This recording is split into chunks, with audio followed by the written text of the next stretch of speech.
José Blecher, Simbiosis y ambigüedad. Capítulo 6. Psicoanálisis del encuadre psicoanalítico. Winnicott define el setting como la suma de todos los detalles de la técnica. Propongo, por razones que se verán en el desarrollo del tema, que adoptemos el término situación psicoanalítica para la totalidad de los fenómenos incluidos en la relación terapéutica entre el analista y el paciente. Esta situación abarca fenómenos que constituyen un proceso, que es el que estudiamos, analizamos e interpretamos, pero incluye también un encuadre, es decir, un no proceso, en el sentido de que son las constantes dentro de cuyo marco se da el proceso. La situación analítica puede ser así estudiada desde el punto de vista de la metodología que ella significa, correspondiendo el encuadre a las constantes de un fenómeno, un método o una técnica, y el proceso al conjunto de las variables. Sin embargo, este aspecto metodológico será aquí dejado de lado y solo lo citamos para que se comprenda que un proceso solo puede ser investigado cuando se mantienen las mismas constantes. Encuadre. Es así como dentro del encuadre psicoanalítico incluimos el rol del analista, el conjunto de factores, espacio-ambiente, temporales y parte de la técnica, en la que se incluye el establecimiento y mantenimiento de horarios, honorarios, interrupciones regladas, etc. Me interesa ahora el psicoanálisis del encuadre psicoanalítico y existe una literatura importante sobre la necesidad de su mantenimiento y sobre las rupturas y distorsiones que el paciente provoca en él mismo en el curso de cualquier análisis en grados y características variables, desde el exagerado cumplimiento obsesivo a una represión acting out o una disgregación psicótica. Mi trabajo en el psicoanálisis de psicóticos me enseñó con evidencia la importancia del mantenimiento y defensa de los fragmentos o elementos que del encuadre hayan podido quedar, lo cual se logra a veces únicamente con la internación. Sin embargo, tampoco quiero enfocar ahora el problema de la ruptura o ataques al encuadre. Quiero estudiar qué es lo que involucra el mantenimiento idealmente normal de un encuadre. Así dicho, pareciera que no es posible tal estudio porque ese análisis ideal no existe, y estoy de acuerdo con tal opinión. Lo cierto es que, a veces en forma permanente y otras esporádica, el encuadre se convierte de fondo de una gestalt en figura, es decir, en proceso. Pero aún en estos casos no es lo mismo que el proceso en sí mismo de la situación analítica, porque en las faltas al encuadre nuestra interpretación tiende siempre a mantenerlo o a restablecerlo. Diferencia importante con nuestra actitud en el análisis del proceso mismo. En este sentido, me interesa examinar el significado psicoanalítico del encuadre, cuando este no es problema, en el análisis ideal o en los momentos o periodos en que ello ocurre, es decir, pretendo el psicoanálisis del encuadre cuando éste se mantiene y no cuando se rompe, cuando sigue siendo un conjunto de constantes y no cuando se ha transformado en variables. El problema que quiero examinar es el de aquellos análisis en que el encuadre no es un problema, y justamente para demostrar que es un problema. Esto me ha de insumir necesariamente buena parte del tiempo de que ahora dispongo, porque no se puede analizar un problema que no se define o no se conoce. Una relación que se prolonga durante años con el mantenimiento de un conjunto de normas y actitudes no es otra cosa que la definición misma de una institución. El encuadre es entonces una institución dentro de cuyo marco o en cuyo seno suceden fenómenos que llamamos comportamientos. Lo que me resultó evidente es que cada institución es una parte de la personalidad del individuo, y de tal importancia que siempre la identidad, total o parcialmente, es grupal o institucional, en el sentido de que siempre por lo menos una parte de la identidad se configura con la pertenencia a un grupo, una institución, una ideología, un partido, etc. Fenichel escribió: fuera de toda duda, las estructuras individuales creadas por las instituciones ayudan a conservar estas mismas instituciones. Pero además de esta interacción individuos-instituciones, las instituciones funcionan siempre en grado variable como los límites del esquema corporal y el núcleo fundamental de la identidad. El encuadre se mantiene y tiende a ser mantenido activamente por el psicoanalista como invariable, y mientras existe como tal parece inexistente o no entra en cuenta, tanto como las instituciones o relaciones de las que solo se toma conciencia justamente cuando a ellas faltan, se obstruyen o dejan de existir.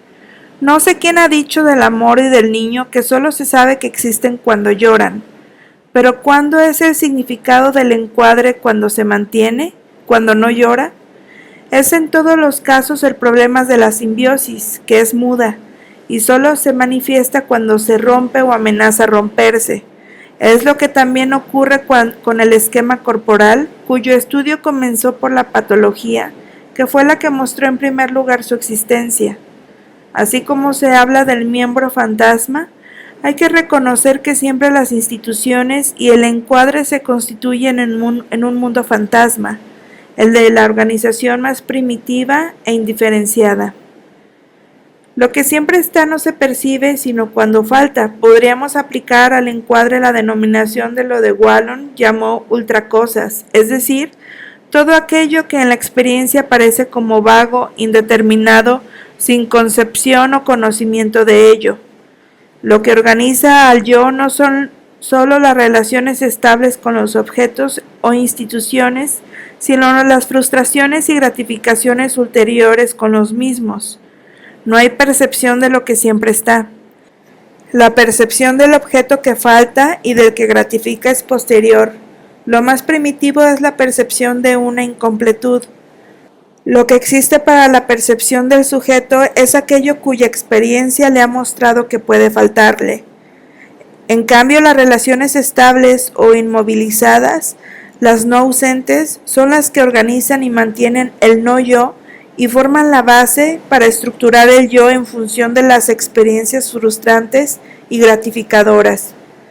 El que no se perciba al no yo no quiere decir que no existe psicológicamente para la organización de la personalidad. El conocimiento de algo solo se da en la ausencia de ese algo, hasta que se organiza como objeto interno. Pero lo que no percibimos también existe, y ese mundo fantasma existe depositado en el encuadre, aunque éste no se haya roto o precisamente por ello. Quiero todavía hacer otra pequeña digresión que espero vaya dando más elementos para el estudio que me propuse. Nos hemos movido hasta hace poco muy cómodos en la ciencia, en el lenguaje, en la lógica, etc., sin darnos cuenta que todos estos fenómenos o comportamientos, todos ellos me interesan en tanto comportamientos, es decir, en tanto fenómenos humanos.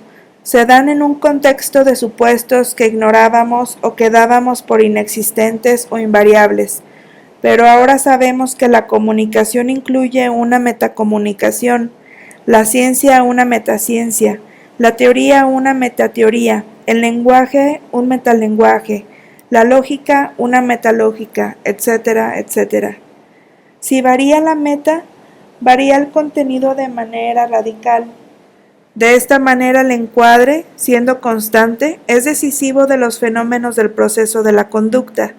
En otros términos, el encuadre es una metaconducta de la que dependen los fenómenos que vamos a reconocer como conductas. Es lo implícito, pero de lo cual depende lo explícito. La metaconducta funciona como lo que Berenger, M y W llaman el baluarte, aspecto que el analizado procura no poner en juego, eludiendo la regla fundamental. Pero en la metaconducta que me interesa analizar se cumple con la regla fundamental, y lo que me interesa es justamente el examen de ese cumplimiento. Concordamos con estos autores en señalar la relación analítica como una relación simbiótica, pero es en los casos en que se cumple con el encuadre. El problema radica en que el encuadre mismo es el depositario de la simbiosis y que ésta no está en el proceso analítico mismo. La simbiosis con la madre La inmovilización del no yo permite al niño el desarrollo de su yo. El encuadre tiene la misma función, sirve de sostén, de marco, pero solo lo alcanzamos a ver por ahora cuando cambia o se rompe. El baluarte más persistente, tenaz e inaparente es así el que se deposita en el encuadre. Deseo ilustrar ahora esta descripción que hice del encuadre con el ejemplo breve de un paciente con carácter fóbico, con intensa dependencia encubierta con una independencia reactiva, quien durante mucho tiempo vacilaba, deseaba y temía comprar un departamento, compra que nunca se realizaba. En un momento dado se entera accidentalmente de que yo había comprado hace tiempo un departamento que todavía se hallaba en construcción, y a partir de ahí comenzó un periodo de ansiedad y distintas actuaciones. En un momento dado relata lo que había sabido y yo le interpreto su actitud. La forma en que me lo dijo incluía el reproche de por qué yo no le había avisado de mi compra, sabiendo que ese era un problema fundamental para él. Él intentó ignorar o olvidar el episodio presentando fuertes resistencias toda vez que yo, insistentemente por cierto, le relacionaba este hecho con sus actuaciones, hasta que empezaron a aparecer fuertes sentimientos de odio, envidia, frustración con violentos ataques verbales que fueron seguidos de un clima de alejamiento y desesperanza. Siguiendo el análisis de estas situaciones, empezó gradualmente a aparecer el fondo de su experiencia infantil que pude reconstruir a través del relato de distintos recuerdos. En su casa sus padres nunca realizaron nada, absolutamente nada, sin informarle y consultarle, conociendo a él todos los detalles del curso de la vida familiar. Después de la aparición e interpretación reiterada de estos recuerdos, venciendo fuertes resistencias, inició la acusación de que todo se había roto entre nosotros, de que ya no podía confiar más en mí. Aparecieron fantasías de suicidio, desorientación y confusión frecuentes y síntomas hipocondríacos. Para el paciente se rompió un algo que era así y que debía ser como siempre lo fue, y no concebía que pudiese ser de otra manera. Exigía la repetición de lo vivido, de lo que para él fue siempre así, exigencia o condición de que pudo mantener en el curso de su vida por medio de una restricción o limitación de su yo en la relación social y conservando siempre el manejo de las relaciones, exigiendo una fuerte dependencia de sus objetos. Quiero señalar en este ejemplo cómo la no repetición como cumplimiento con el encuadre trajo a la luz una parte muy importante de su personalidad, lo más fijo y estable de su personalidad, su mundo fantasma, la transferencia delirante Little, o la parte psicótica de su personalidad, un no yo que forma el marco de su yo y de su identidad. Solo con el no cumplimiento de su mundo fantasma puede ver que mi encuadre no era el mismo que el suyo, que antes del no cumplimiento ya estaba presente su mundo fantasma. Pero quiero subrayar que el mantenimiento del encuadre es lo que permitió el análisis de la parte psicótica de la personalidad. Lo que intento plantear no es cuánto de estos fenómenos aparecen por la frustración o por el choque con la realidad, el encuadre, sino más importante aún, cuánto de ello no aparece y no resulta posiblemente nunca analizable. No se da respuesta a la pregunta. Lo que me interesa ahora es plantear, discriminar el problema. Es similar a lo que ocurre con el rasgo de carácter que para su análisis debe ser transformado en síntomas, es decir, dejar de ser egosintónico. Y lo que hacemos en el análisis del carácter no debiera hacerse con el encuadre. El problema es diferente y aún más difícil, ya que el encuadre no solamente no es egosintónico, sino que es el marco sobre el que está construido el yo y la identidad del sujeto, y se halla fuertemente clivado del proceso analítico, de yo que configura la transferencia neurótica. Aunque se suponga en el caso de A, que de una u otra manera este material habría surgido lo mismo, puesto que ya estaba presente, el problema sigue subsistiendo en cuanto a significado psicoanalítico del encuadre. Sintetizando, se podría decir que el encuadre, así definido como problema, constituye la más perfecta compulsión de repetición y que en realidad hay dos encuadres. Uno, el que propone y mantiene el psicoanalista, aceptando conscientemente por el paciente, y otro, el del mundo fantasma, el que en él proyecta el paciente. Y este último es una compulsión de repetición tan perfecta, ya que es la más completa, la menos conocida y la más inadvertida. Siempre me resultó sorprendente y apasionante en el análisis de psicóticos el hecho de coexistir una total negación del analista con una susceptibilidad exagerada a la infracción de cualquier detalle de lo acostumbrado del encuadre, y cómo el paciente puede desorganizarse y tornarse violento, por ejemplo, por unos minutos de diferencia en el comienzo o en el término de la sesión. Ahora lo comprendo mejor. Se desorganiza el metayo, que en gran proporción es todo lo que tiene. En la transferencia psicótica no se transfiere afecto, sino una situación total, la totalidad de un desarrollo. Lagage. Mejor sería decir la totalidad de un no desarrollo. Para Melanie Klein, la transferencia repite las primitivas relaciones de objeto, pero creo que lo más primitivo aún, la indiferenciación, se repite en el encuadre. E. Jacques dice que las instituciones son inconscientemente usadas como mecanismo de defensa contra las ansiedades psicóticas, pero creo que sería mejor decir que son las depositarias de la parte psicótica de la personalidad, es decir, de la parte indiferenciada, y no resulta de los primitivos vínculos simbióticos. Las ansiedades psicóticas se juegan dentro de la institución y en el caso de la situación psicoanalítica, dentro de lo que hemos caracterizado como el proceso, lo que se mueve en oposición a lo que no, el encuadre. El desarrollo del yo en el análisis, en la familia, en cualquier institución, depende de la inmovilización del no yo. Esta determinación, no yo, nos induce a pensar en él como algo inexistente, pero que es de existencia real, y tanto que es el metayo del cual depende la posibilidad de formación y de mantenimiento del yo, su misma existencia. De aquí podríamos decir que la identidad depende de la forma en que es mantenido o manejado el no yo. Si la metaconducta varía, se modifica todo el yo, en grados posiblemente equivalentes entre su quantum y su calidad. El no yo es el fondo o el marco del yo organizado, fondo y figura de una sola gestalt.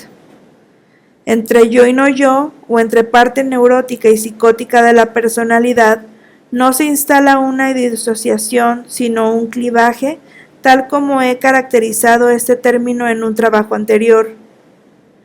N era un paciente muy rígida y limitada que vivió siempre con sus padres en hoteles en diferentes países. Lo único que llevaba siempre consigo era un cuadro pequeño. Su mala relación con sus padres y las continuas mudanzas hacían de este cuadro su ambiente, su no yo, su metaconducta, lo que le daba el no cambio para su identidad. El encuadre es la parte más primitiva de la personalidad.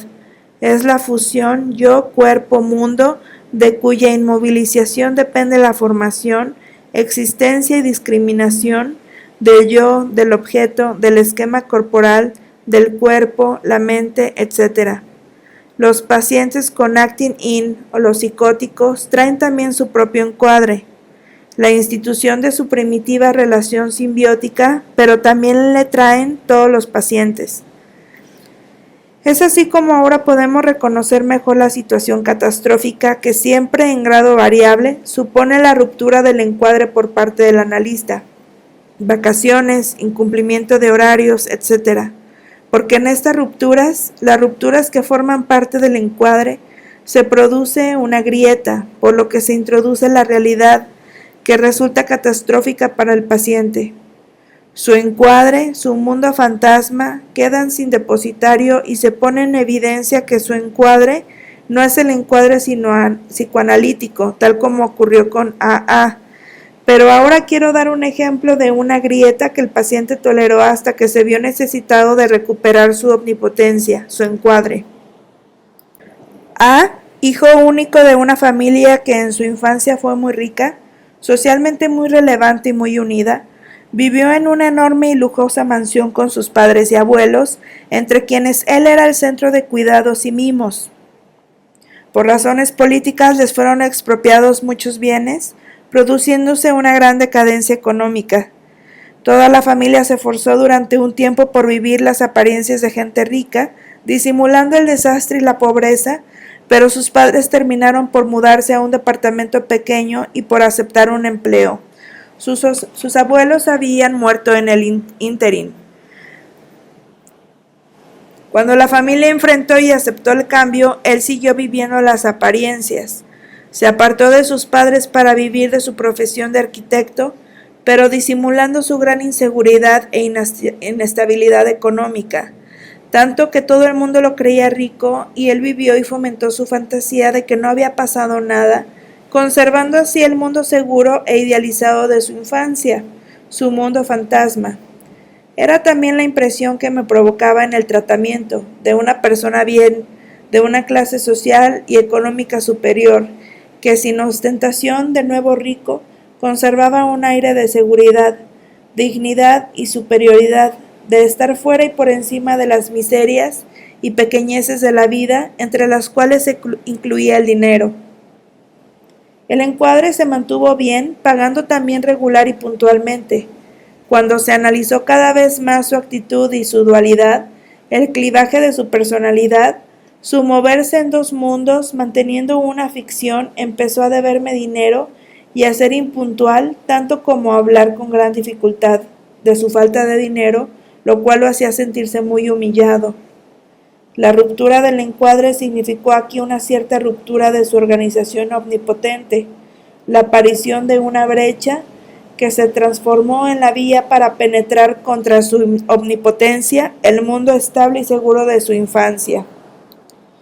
Cumplir el encuadre fue aquí la depositación de su mundo omnipotente mágico, de su dependencia infantil, de su transferencia psicótica. Su fantasía más profunda era la de que el análisis le consolidaría esta omnipotencia y le devolvería totalmente su mundo fantasma. La ruptura del encuadre significó la ruptura de un clivaje y la aparición de una brecha de erupción de la realidad. Vivir en el pasado no era su fantasía inconsciente, era directamente la organización básica de su existencia. Transcribo partes de una sesión de un momento en que bruscamente sus padres sufrieron un accidente y se hallaban muy graves. En la sesión anterior me pagó parte de su deuda y comienza esta sesión diciéndome que hoy me trajo tantos pesos y que todavía quedan tantos y que esa deuda la siente como una brecha, como algo que falta. Sigue. Ayer tuve relaciones sexuales con mi mujer y al comienzo estaba impotente, y eso me asustó mucho. Fue impotente al comienzo de su matrimonio. Le interpreto que ahora que está pasando una situación difícil por el accidente de sus padres, él desea volver a la seguridad que tenía en su niñez, a los padres y abuelos dentro de él, y que la relación con su mujer, conmigo y con la realidad actual lo vuelve impotente para eso. Que él necesita cerrar la brecha pagándome todo, para que el dinero desaparezca entre los dos, que desaparezca yo y todo lo que ahora le hace sufrir. Me contesta que ayer pensó eso, que realmente él a su mujer solo la necesita para no estar solo, pero que era un mero agregado en su vida. Le interpreto que él también desea que yo satisfaga sus necesidades de la realidad para que ellas desaparezcan y poder volver así a la seguridad de su infancia y a su fantasía de reunión con sus abuelos, padre y madre, tal como era todo en su infancia. Y después dice que cuando sintió la palabra fantasía le pareció extraño que yo hable de fantasías y que tuvo miedo de volverse loco. Le digo que él necesita que yo le devuelva toda la seguridad de su infancia que él trata de retener dentro de sí para afrontar la situación difícil, y que por otra parte él siente que yo y la realidad, con sus necesidades y dolores, nos metemos por esa brecha que deja ahora el dinero, su deuda entre los dos. Termina la sesión hablando de un transvestista. Le interpreto que él se siente transvestista, a ratos como hijo único y rico, a ratos como el padre, a ratos como la madre, a ratos como el abuelo, y en cada uno de ellos como pobre y como rico. Toda variación del encuadre pone en crisis el no yo, desmiente la fusión, problematiza el yo y obliga a la reintroyección, reelaboración del yo o a la activación de las defensas para inmovilizar o reproyectar la parte psicótica de la personalidad. Este paciente, Z, pudo admitir el análisis de su encuadre hasta que necesitó defensivamente recuperarlo, y lo que interesa subrayar es que su mundo fantasma aparece y se cuestiona con faltas al encuadre, su deuda, y que la recuperación de su mundo fantasma se ligó a cumplir con mi encuadre justamente para ignorarme o anularme. El fenómeno de la reactivación sintomatológica, descrita al finalizar un tratamiento psicoanalítico, se debe también a la movilización y regresión del yo por movilización del metayo. El fondo de la Gestalt se transforma en figura. El encuadre puede de esta manera ser considerado como una adicción, que si no es analizada sistemáticamente puede transformarse en una organización estabilizada, en la base de la organización de la personalidad, y el sujeto obtiene un yo adaptado en función de un modelamiento exterior a las instituciones. Es la base, creo yo, de lo que Álvarez de Toledo, Greenberg y M. Langer han denominado el carácter psicoanalítico y que los existencialistas denominan una existencia fáctica y que podríamos reconocer como un verdadero yo fáctico. Este yo fáctico es un yo de pertenencia. Está constituido y mantenido por la inclusión del sujeto en una institución que puede ser la relación terapéutica, la asociación psicoanalítica, un grupo de estudio o cualquier otra institución. No hay un yo interiorizado que dé estabilidad interna al sujeto. Digamos de otra manera que toda su personalidad está constituida por personajes, es decir, por roles, o de otra manera que toda su personalidad es una fachada. Estoy ahora describiendo el caso límite, pero hay que tener en cuenta la variación cuantitativa, porque no hay manera de que este yo fáctico deje de existir del todo, ni creo que sea necesario. El pacto o la reacción terapéutica negativa constituyen la perfecta instalación del no yo del paciente en el encuadre y su no reconocimiento y aceptación por el psicoanalista. Más aún, podríamos decir que la reacción terapéutica negativa es una verdadera perversión de la relación transferencia contra transferencia. La alianza terapéutica es a diferencia la alianza con la parte más sana del paciente. Greenacre. Y esto es cierto para el proceso, pero no para el encuadre. En esta última, la alianza es con la parte psicótica o simbiótica de la personalidad del paciente. Con la correspondiente del analista, no lo sé todavía. Winnicott dice que para el neurótico el diván, la calidez y el confort pueden ser simbólicamente el amor de la madre. Para el psicótico sería más exacto decir que estos casos son la expresión física del amor del analista. El diván es el regazo del analista o el útero, y la calidez del analista es la viva calidez del cuerpo del analista. En lo que se refiere al encuadre, este siempre es la parte más regresiva, psicótica del paciente para todo tipo de paciente. El encuadre es lo más presente, al igual que los padres para el niño. Sin ellos no hay desarrollo del yo, pero su mantenimiento más allá de lo necesario o la falta de modificación de la relación con el encuadre o con los padres puede significar un factor negativo de paralización de desarrollo. En todo análisis, aun con un encuadre idealmente mantenido, el encuadre debe transformarse en todos modos en objeto de análisis. Esto no significa que ello no se haga en la práctica, pero deseo subrayar la interpretación o el significado de lo que hace o se deja de hacer y su trascendencia. La desimbiotización de la relación analista-paciente solo se alcanza con el análisis sistemático del encuadre en el momento preciso, y con esto nos encontraremos con las resistencias más tenaces, porque no es algo reprimido sino clivado y nunca discriminado. Su análisis conmueve al yo y a la identidad más madura alcanzada por el paciente. No se interpreta lo reprimido, se crea el proceso secundario. No se interpreta sobre lagunas nésicas, sino sobre lo que nunca formó parte de la memoria. No es tampoco una identificación proyectiva, es la manifestación del sincretismo o la participación del paciente. El encuadro forma parte del esquema corporal del paciente, es el esquema corporal en la parte en que él mismo todavía no se ha estructurado y discriminado. Quiere decir que es algo diferente del esquema corporal propiamente dicho. Es la indiferenciación cuerpo-espacio y cuerpo-ambiente. Por ello, con frecuencia, la interpretación de gestos o actitudes corporales resulta muy persecutoria, porque no movemos el yo del paciente, sino su metayo. Quiero tomar ahora otro ejemplo que tiene también la particularidad de que justamente no puedo describir lo mudo del encuadre, sino el momento en que éste se revela cuando ha dejado de ser mudo. Ya lo he comparado con el esquema corporal, cuyo estudio ha comenzado precisamente por el de sus perturbaciones.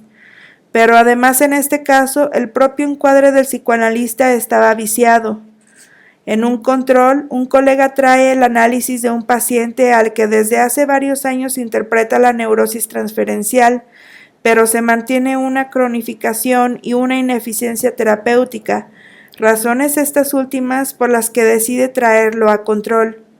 El paciente respetaba el encuadre y en ese sentido no había problemas. El paciente asociaba bien, no había actings y el analista interpretaba bien sobre la parte que trabajaba. Pero el paciente y terapeuta se tuteaban porque así lo propuso el paciente al comienzo de su análisis, aceptado por el terapeuta. Llevó muchos meses el análisis de la contratransferencia del terapeuta hasta que se animó a rectificar el tuteo interpretado al paciente, lo que ocurría y lo que se escondía en ese tuteo. La anulación del tuteo por su análisis sistemático puso de manifiesto la relación narcisista y el control omnipotente y la anulación de la persona y del rol del terapeuta, inmovilizados en el tuteo. En el tuteo, el paciente impuso su propio encuadre, superpuesto con el del analista, pero en rigor anulándolo a este último. El colega se vio enfrentado con un trabajo que le resultó un esfuerzo muy grande en la sesión con su paciente y en su contratransferencia, lo cual llevó a un intenso cambio del proceso analítico y a la ruptura del yo del paciente, que se mantenía en condiciones precarias y con un espectro muy limitado de intereses, con intensas y extensas inhibiciones. El cambio de tuteo mediante el análisis llevó a ver que no se trataba de un carácter fóbico, sino de una esquizofrenia simple, con una fachada caracterológica fóbico-obsesiva. Yo no creo que hubiese podido ser operante modificar el tuteo desde el comienzo, ya que el propio candidato no estaba en condiciones técnicas de manejar un paciente con una fuerte organización narcisística.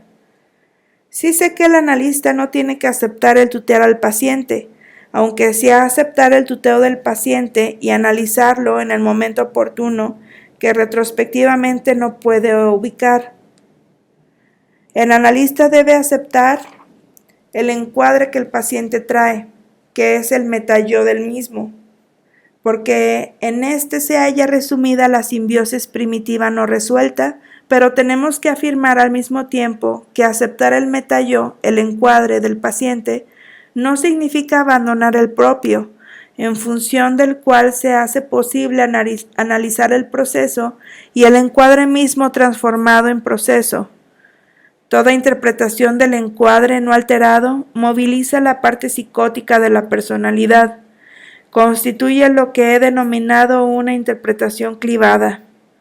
Pero la relación analista-paciente fuera del encuadre riguroso, como en este ejemplo, tanto como las relaciones extraanalíticas, posibilitan el encubrimiento de la transferencia psicótica y permiten el cultivo del carácter psicoanalítico. Otra paciente, BC, mantuvo siempre el encuadre, pero al avanzar en un embarazo dejó de saludarme al entrar y salir. Nunca me estrechó la mano desde el comienzo de su tratamiento. La inclusión en la interpretación del dejar de saludarme fue enormemente resistida, pero en ello se vio la movilización de su relación simbiótica con su madre, de características muy persecutorias, que a su vez fue actualizada por su embarazo. Subsiste el no estrecharme la mano al entrar ni al salir, y ahí reside todavía gran parte de su encuadre diferente al mío. Creo que la situación es más compleja todavía, porque el no estrecharme la mano no es un detalle que falta para completar el encuadre. Es un índice de que ella tiene otro encuadre, otra gestalt que no es la mía, la de tratamiento psicoanalítico, en la cual mantiene clivada su relación idealizada con la madre. Cuando más tratemos con la parte psicótica de la personalidad, más debemos tener en cuenta que un detalle no es un detalle, sino índice de una gestalt, es decir, de toda una organización o estructura particular. En síntesis, podemos decir que el encuadre del paciente es su función más primitiva con el cuerpo de la madre y que el encuadre del psicoanalista debe servir para restablecer la simbiosis original, pero justamente por modificarla. Son problemas técnicos y teóricos, tanto la ruptura del encuadre como su mantenimiento ideal o normal, pero lo que altera fundamentalmente toda posibilidad de un tratamiento profundo es la ruptura que el psicoanalista introduce o admite en el encuadre. El encuadre solo puede ser analizado dentro del encuadre, o en otros términos, la dependencia y la organización psicológica más primitiva del paciente solo pueden ser analizados dentro del encuadre del analista, que no debe ser ni ambiguo, ni cambiante, ni alterado. Resumen. Se propone designar situación analítica a la totalidad de los fenómenos incluidos en la relación terapéutica entre el analista y el paciente. Esta situación abarca fenómenos que constituyen un proceso, que es el que estudiamos, analizamos e interpretamos, pero incluye también un encuadre, es decir, un no proceso, en el sentido de que son las constantes dentro de cuyo marco se da el proceso. Se estudian las relaciones entre ambos y se define el encuadre como el conjunto de constantes dentro del cual se da el proceso, variables. El propósito básico es el de estudiar no la ruptura del encuadre, sino su significado psicoanalítico cuando se mantiene en condiciones idealmente normales. Se estudia así el encuadre como una institución dentro de cuyo marco suceden fenómenos que llamamos comportamientos. En este sentido, el encuadre es mudo, pero no por ello inexistente, formando el no yo del paciente en base al cual se configura el yo. Este no yo es el mundo fantasma del paciente, que se deposita justamente en el encuadre y representa una metaconducta. Se ilustra el papel del encuadre con varios ejemplos clínicos en los que se ve la depositación en el encuadre de la más primitiva institución familiar del paciente, que es una repetición de compulsión más perfecta, que actualiza la indiferenciación primitiva de los primeros estadios de la organización de la personalidad. El encuadre como institución es el depositario de la parte psicótica de la personalidad, es decir, la parte indiferenciada y no resuelta de los primitivos vínculos simbióticos. Se estudia el significado psicoanalítico del encuadre así definido y la repercusión de estas consideraciones sobre la clínica y las técnicas psicoanalíticas. Para escuchar más contenido psicoanalítico, por favor suscríbete a este canal.